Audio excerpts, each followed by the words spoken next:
Hi, I'm Michael McFadden. I'm a Wildlife Conservation Officer here at Taronga Zoo, Sydney, where I focus mostly on reptiles and amphibians and threatened species. Today, at the moment, we're in our Northern Corroboree Frog Conservation Facility. Here we look after one of Australia's most iconic frog species, the Northern Corroboree Frog. It's a critically endangered species. It's only found in Australia. It's only found in a very small portion of Australia in the mountains at our highest elevations. And this species, unfortunately, is down to less than a couple of thousand left in the wild, and relies on conservation facilities like this one right here for its continual existence.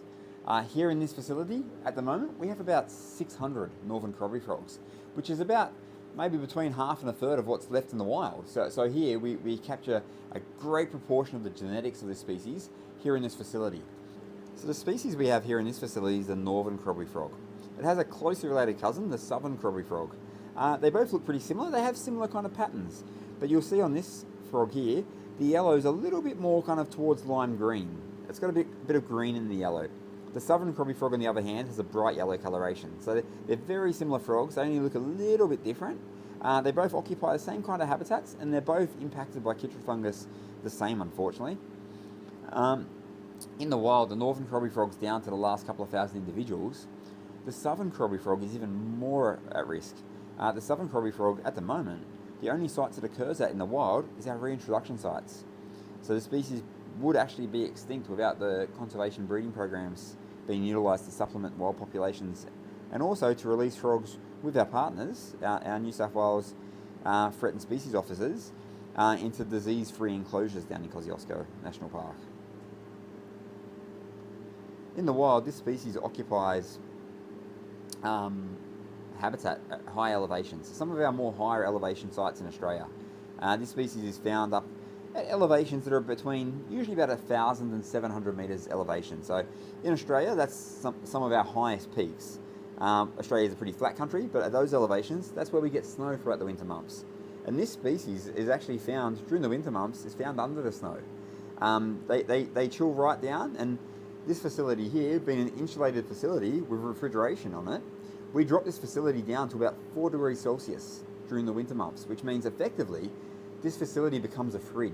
It's actually like a big walk-in fridge.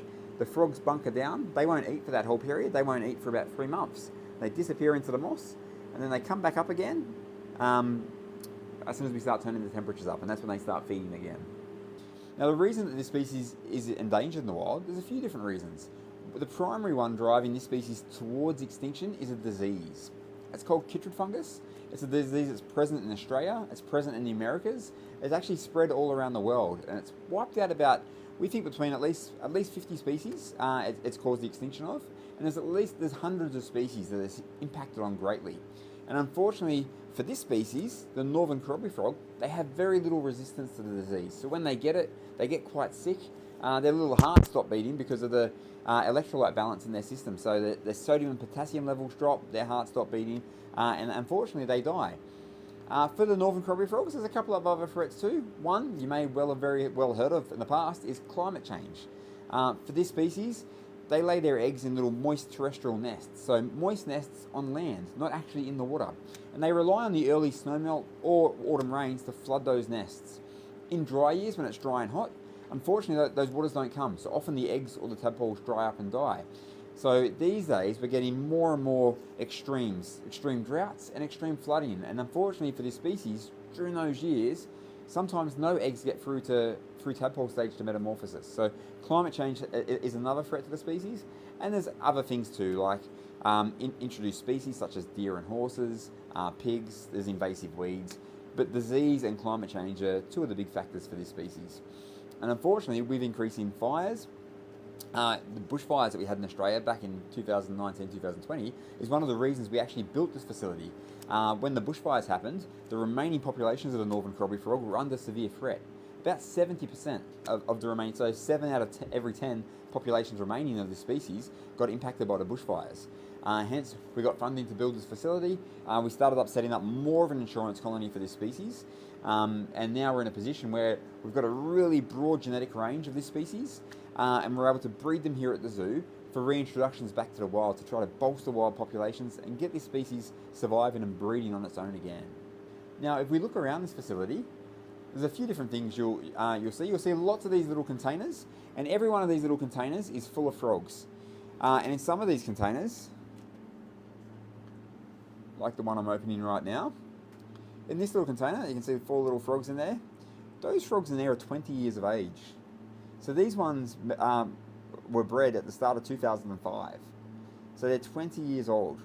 This species can live for some time. They can live for, well, I guess, as far as we know, at least 20 years in the wild. 20 years at the zoo, sorry. In the wild, we know they live for about 9 or 10 years. But here at the zoo, frogs that are over 20 years old are actually still living and breeding now and still nice and healthy. So in the absence of disease, with lots of food available, with the best care that they receive here at the zoo, they're able to live and thrive to a much later age.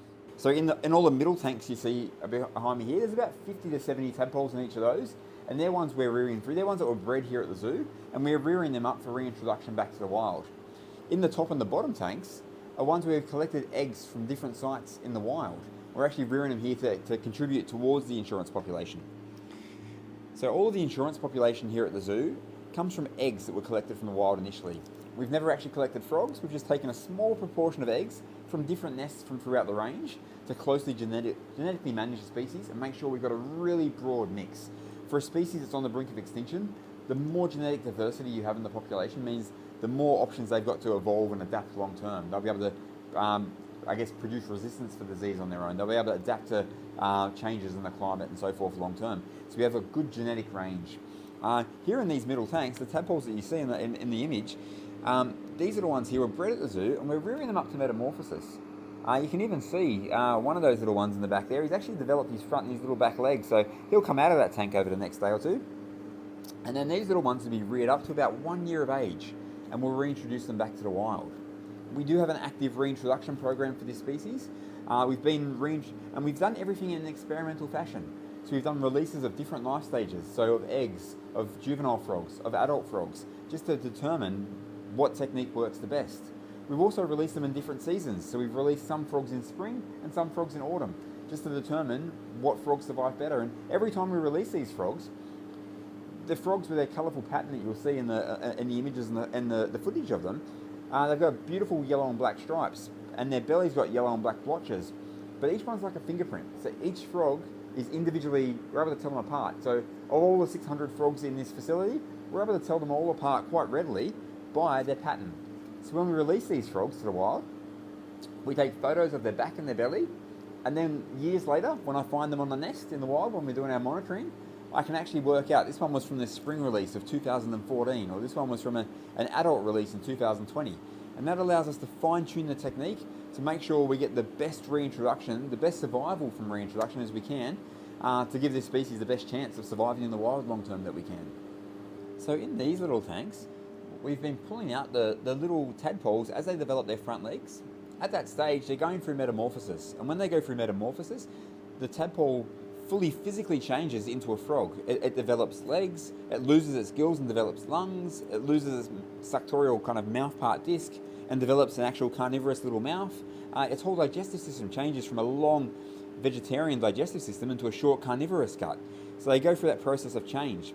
But in that process, they need to be able to climb out of the water. So we put them in these little tanks, and then over the next kind of 4 or 5 days after they develop their front legs, they'll climb out into the gravel and up into the moss. And there they'll go through their full stage to metamorphosis, and then after that point, they'll be transferred to one of our little terrestrial tanks where we'll start feeding them up, and they'll go on their growth journey. At metamorphosis, this frog is only about 0.15 of a gram, so they're a tiny little frog. They fit on your finger, on the back of your little finger's fingernail. They're a tiny little frog when they first metamorphose, and we have to feed them tiny little day-old crickets for them to eat because they're that small at that stage. And then it'll take them at least 2 or 3 years before they're at a stage where they're big enough and old enough to actually start breeding and producing eggs of their own. So here at Taronga Zoo, we're a not-for-profit organisation where our main focus is on conservation. We have a whole range of recovery programs that we participate in. We fund different conservation programs around the world. And just here in the department that I'm focusing on at the moment, the Reptile and Amphibian Department, we have 7 different conservation programs for species that are on the brink of extinction, some species that are extinct in the wild, and others that are critically endangered and down to their last frogs. For some of the species we work with, there's one in particular here at the zoo, the yellow-spotted bell frog, which at the moment only exist here at Taronga Zoo. We're breeding them up at the moment for reintroduction to the wild. We have other species like the Bellinger river turtle that crashed really heavily in 2015 due to a new disease. We set up an insurance population, and we have individuals of those eggs being laid and hatchlings hatching out as we speak, which are going to help save the species. And even on Christmas Island, which is an island off to the north of Australia where 2 species of lizard are extinct in the wild, we've got them in here at the zoo, as well as a breeding population on the island, and we're breeding those up for translocation to try to bring those species back from the brink. So here at Taronga Zoo, our main focus is conservation, and one of our main focuses is focusing on those species that are right on the brink and needing human intervention to get past. Without the breeding programs that you see, unfortunately, some of these species will be lost forever.